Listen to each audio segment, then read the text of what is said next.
Well, the 260 is just about ready to go. I just got the carburetor back together, put a new accelerator pump in it, changed the gaskets and the O-rings for that fuel pipe, and basically just tightened everything up. All the bolts were just barely finger tight. So I tried to soak it in my chem dip, but apparently it's not that potent anymore because it don't look too fantastic. But it's good on the inside, so I'm gonna run it. Originally, these came with 66 jets in them. This one's got 61s, so probably I'm gonna have to jet it up a little bit, but it should be good enough that it'll run the motor. So I'm just gonna try and get it fired up, see how it is. So I gotta clean the exhaust port gasket surfaces, and then I'll throw the headers back on it. Dug out my flywheel. It's in decent shape. Forget where I put it, but I was gonna resurface it just because everything else is new, but there's not a lot of point to it. It's got a couple little hot spots, but there's no scoring. It's nice and flat. A couple little heat cracks, but there's really not much wrong with it. I checked it for flatness, and it's not worn or anything. So I'm just gonna leave it. So got that out. I do have new ARP bolts for the flywheel and the pressure plate. I got my new old stock clutch. It even came with the little warranty card from Hurst, so that's pretty cool. Made in USA. So I got that. Then I got my new old remanufactured stock pressure plate that is also made in USA. So it's the Model 10 CF for the 10-inch clutch. A little bit of surface rust on it, but that'll come off first time you slip the clutch, so I'm not even going to worry about it. So it was rebuilt at one point.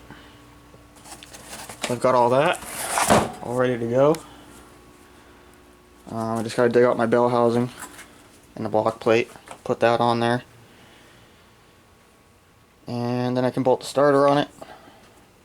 And I'm going to run it outside of the car first, so I'll just set it on a tire or something and hang it from the hoist. Fire it up. Valves are all done. I rechanged all of the shims, put the screw-in stud on the other side, primed it, and adjusted the valves. So it should be decent enough to get it running. So I'm going to throw new gaskets on there and tighten the valve covers down. I had to make an alternator bracket. I don't remember if I showed this before, but the bolt hole in there was stripped, or not stripped, it was broken off. And I was thinking, okay, worst case scenario, I'll pull the heads and swap them around. Well, this one is also broken. So I made this plate out of some 1/4-inch steel, bolted it onto the other two holes that are there, and then I made a spacer up on my lathe, welded a nut to it, welded the whole thing to the plate. So now this threads into there, which is all welded together onto this bracket. So it's on there, and it uses the original front bracket. So this is a lower bracket that came on it. It had some really goofy homemade craptacular setup on it before. And this is off a later model and it had a bend in it, so I just stuck it in my press and flattened it out, and it works. So I'm not going to worry about that for the moment. Let's see what else. I got a thermostat in it. Thermostat housing. This is one of those Mr. Gasket universal ones, and it had the whatchamacallit, had like a flange in it where they cut it out on the inside so that the thermostat would sit flush. Well, it also has that in the intake. So I siliconed an O-ring into the thermostat housing, and then it's got the O-ring to seal it, so everything pushes against the thermostat and now the thermostat doesn't flop around. So I made that work. So that's about it. Put oil in it. I've been using this Rise-Alone additive because this is just a stock cam, so it doesn't need a whole lot of extra protection, but this has got that ZDDP in it, zinc and phosphorus. So I've been running this in a straight 6 and it hasn't flattened the cam, so better be safe than sorry. This is like $10 a bottle. So I just throw that in with every oil change. I know a lot of engines that don't have ZDDP in them with flat tappet camshafts, and they live, but I'd rather not take a chance. So I've been throwing that stuff in it. So anyways, also what I did is got this intake spacer because I was told that this intake will leak if you don't use a spacer, because the flange here is kind of thin in spots. Gets kind of thin up in here, I guess, and that's where it starts getting vacuum leaks. So I was told to put a spacer on it, and then the carburetor will sit flat on there, and there's plenty of material so it won't blow out the gasket.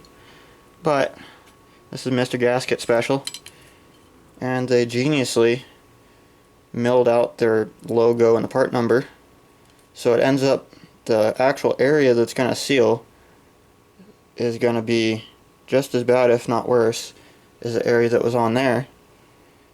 So I figured that's not going to help much. It's going to blow out anyway if it's going to blow out. So I filled that with some JB Weld and filed it smooth.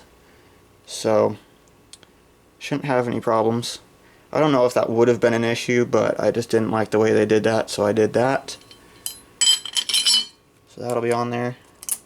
Hopefully I don't need this. I'm just going to try it with it first, but then I might pull it off and see if I can get by without it. That way this isn't 2,000 feet tall. But anyways, got that all done. Got some plugs in here for the vacuum ports, because I don't need anything off of there. And it's got 2 ports in front for the water, so I'll have the original gauge and then my aftermarket gauge.